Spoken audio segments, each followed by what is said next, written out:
Hello and welcome back to Tinker Talks Guns. So, the next video in the 2011 project, part 1.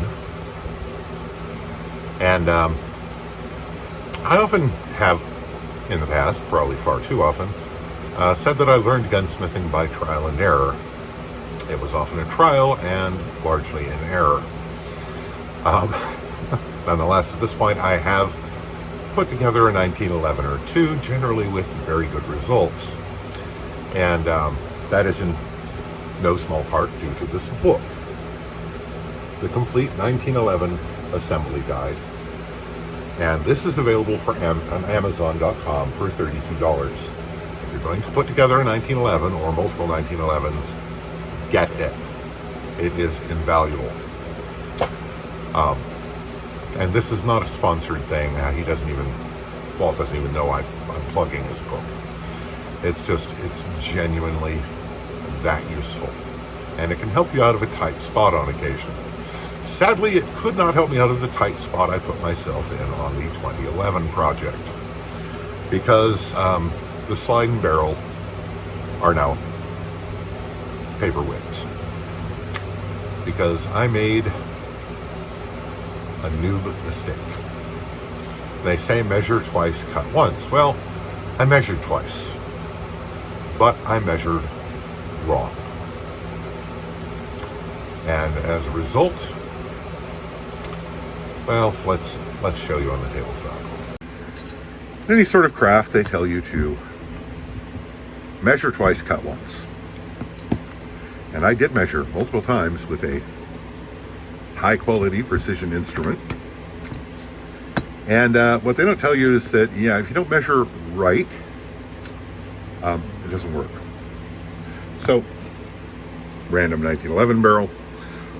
These lugs are supposed to engage the recesses in the slide with 40 to 45 thousandths of an inch of engagement. Well and good. And when I measured it, I got 45 thousandths of an inch of engagement.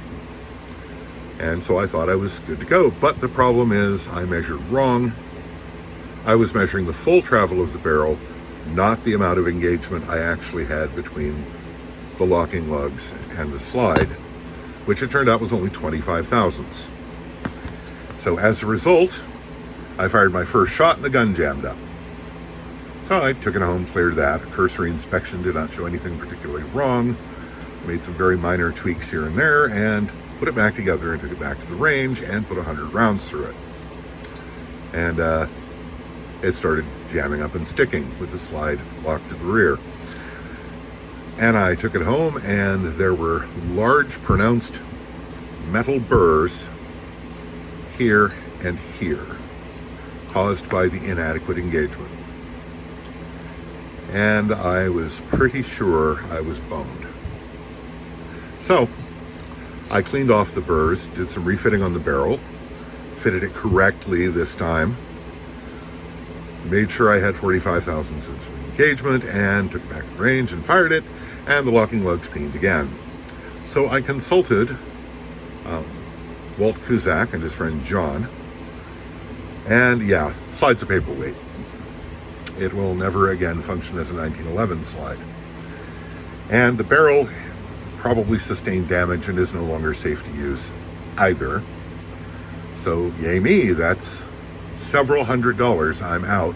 Not to mention all the labor of flat topping the slide, turning it into a tri-top, cutting the port through the barrel and the slide, filing in the dovetails for the sights, and these rather unique and very functional serrations that form what I call a charging handle.